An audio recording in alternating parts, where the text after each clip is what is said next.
Hello everyone, now let's talk about HTML injection vulnerability.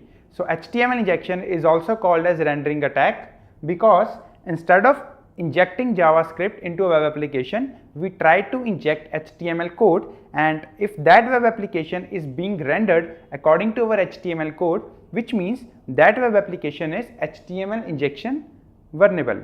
So similar to cross-site scripting, HTML injection is also of two types: stored, in which the user input is stored in database. The next one is reflected, in which the user input will be not stored in the database, and the response of that HTML injection can only be shown to the user who is actually injecting that HTML code. Now let's see how HTML injection works. Now let's see how we can exploit HTML injection vulnerability in Mutiliday. So in this video, I'm taking the previous cross-site scripting challenges pages which we have covered in the last video, but instead of adding a JavaScript in them, we will try to inject HTML code and we will see whether the Mutiliday web application is being rendered according to our HTML code. Here you can see that right now I am on Mutiliday web application. So let's go back to the previous challenges of the cross-site scripting.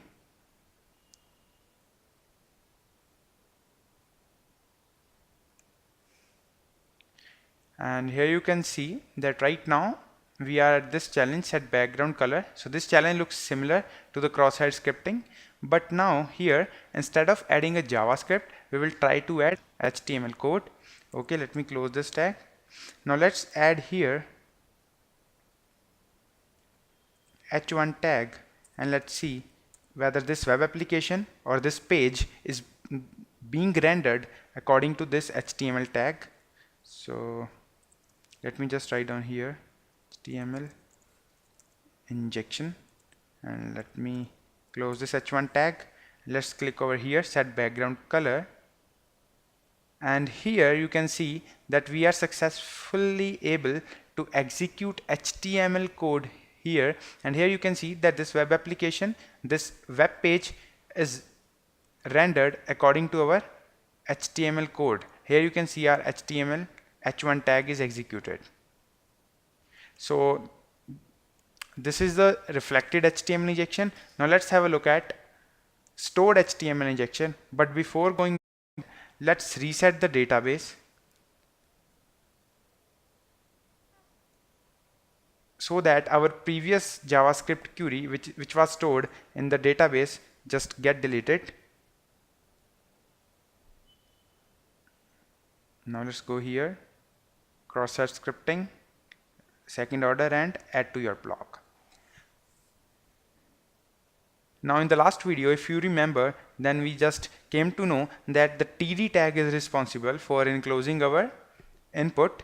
Now let's just write hello and let's close the td tag here and let's try to add any JavaScript code. So I'm adding a marquee tag here.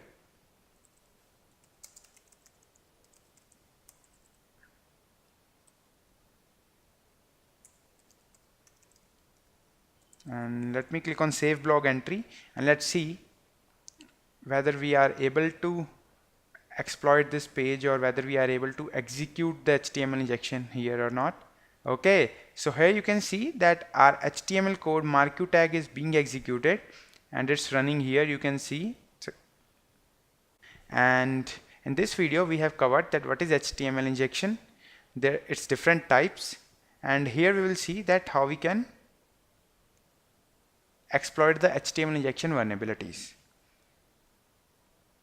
So I recommend you to practice these all challenges in your OWASP broken web application, and thanks for watching this video.